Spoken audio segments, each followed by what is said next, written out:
So as musicians and bands, we sometimes have to deal with rowdy crowds and unruly audience members, and some of them can get really disrespectful. But it's really important to maintain professionalism and grace under pressure, even when faced with disruptive or drunk audience members. So in this video, I'm going to give you 7 tips to handle those types of situations and keep the show going. So let's get to it.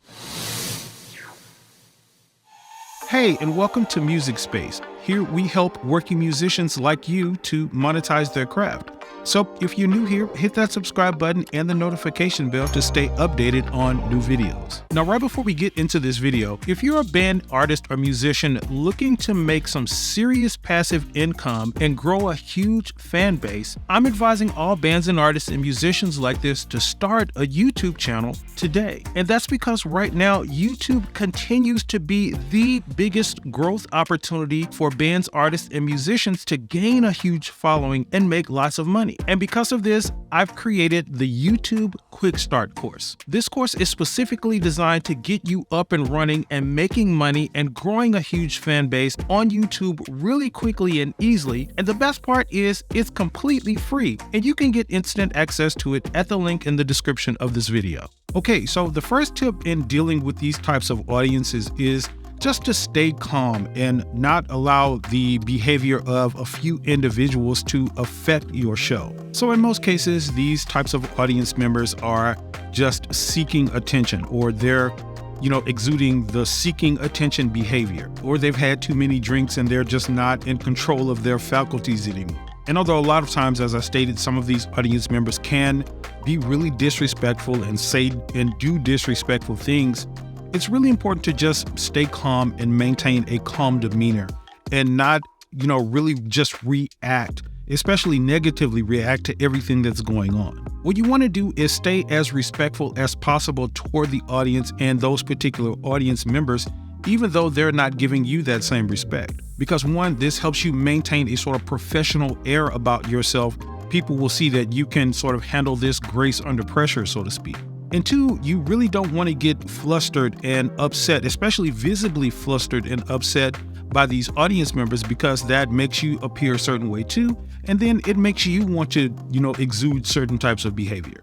And that leads to the next tip, which is to try to avoid engaging with or feeding into the negative or disruptive behavior that's going on. Again, as I stated, a lot of times it's about attention. And people want attention for whatever the reasons that they want attention. But a lot of times they'll just go away when they see they're not going to get it from you, or when they see they're not going to get a rising out of you, so to speak. And of course, not all situations are the same, but if you can help it, you don't want to engage with those people in those ways where you're sort of feeding that negative behavior back to them and thus kind of giving them attention that they want. Because in most cases, all that's going to do is just escalate the whole thing. And when I say not engaging with them, of course, I mean the stuff like not responding to words they say with like expletives and stuff like that you may naturally do. But I'm talking about even going as far as not even giving them eye contact, just kind of ignoring them altogether. And of course, I'm talking about only if that's possible, if it's a situation where they're up in your face and you can't help but to engage in it in some type of way, that's, something different. But in most cases where the audience is out here and we're on stage, you can just kind of avoid it altogether. And another really good tip when stuff like that happens is just to use humor and wit to sort of diffuse the situation if it's possible. Now, I know I just discussed in the last tip about not engaging in it and kind of not giving it the time of the day, but this is a way that you can kind of play into it and use it for your advantage, because the person or people that are looking for that attention usually want some kind of positive attention. If you start making jokes about it and, use wit to kind of diffuse it, usually they kind of back off as well. And the humor and wit that I like to use is the humor and wit that sort of involves the entire audience and getting them involved in the laughter. So I'll say something like, "Ooh, looks like he had too many drinks tonight, but he's really having fun. Bartender, can you bring everybody what he's having?" And that usually works pretty well, again, because the audience starts looking at that person, then they start laughing, and they're not getting really that positive attention that they want. Is more so sort of negative. So they kind of usually back off at that point. Now, despite our best intentions in handling these situations in a sort of positive way, and getting the best out of it, some of these situations can be a little bit more dangerous.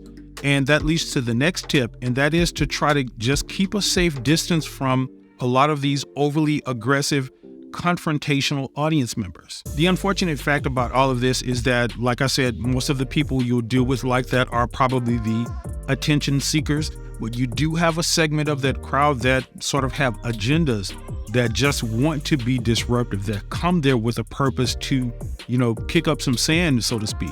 And those are the types of audience members that you really just want to steer clear of and sort of just stay as far away from them as possible, keeping that safe distance between you and them. If at all possible, again, these are the situations you just want to back away from. You want to walk away from those fights. You don't want to get involved in those because those are the ones that unfortunately really turn out pretty dangerous. And, I've heard some stories and experienced myself, not personally, but some people I know that have experienced some really bad situations that have come from situations like that. So you really want to just keep that safe distance and stay as safe as possible. Now, what's more unfortunate is that even those situations, even when you try to walk away from them and keep that safe distance, that they still can escalate.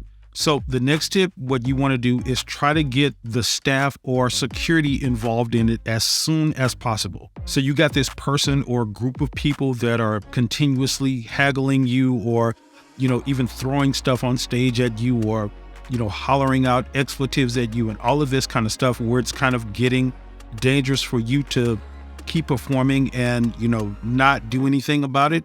You want to call for security. You want to get that staff involved as soon as possible because that's not a situation you just want to handle with yourself. Because again, these people can be tricky. They bring weapons and stuff to clubs. It can get really crazy. And I'm not saying that that's going to happen. It's usually not the case, but this is something that has happened and continues to happen, to a lot of bands and musicians these days. So again, you just want to get the staff and the security involved, get them to help out just, during your show. Even if you're up singing a song, say, security, can we get, some help over here? This is not working for us or something like this. And then you continue your show and you keep going. But try to get them involved in it as soon as possible if you make the determination that this is a situation that keeps escalating and it's not going to get better. Now, if it gets like really crazy and this behavior is like really extreme and really disruptive, the next tip is you just need to stop the show and get away from everything until the situation can be handled. What you have to remember is you are the performer and you are in control of the show. So if you determine that it's no longer safe for you to be up there performing or your band to be up there performing, stop the show, get out of there, tell them you'll continue once this situation is resolved. But you don't want to subject yourself to this type of stuff unnecessarily. You want to focus on your safety because at this point where it's getting to be extreme, you're talking about some stuff that you don't even know what could happen. People are crazy these days, can be and do crazy stuff. So you want to be thinking about yours and your band's safety at all times. So of course, do your best to keep the show going and help it to run as smooth as possible. But again, if this gets just out of hand, where it gets really extreme, cut that show off, go on break, go in the back, go to the break room, go to a safe area or whatever until that situation can be resolved. And this kind of stuff can get really crazy if you have stuff like a tip jar on stage and, people can get as stupid as coming up and trying to take money out of your tip jar and all of that kind of stuff. So when money is involved, especially visibly, that's a whole different ballgame. And the good news is I've done a lot of videos about money and tip jars and stuff specifically, and you should go check out those videos right here, right now.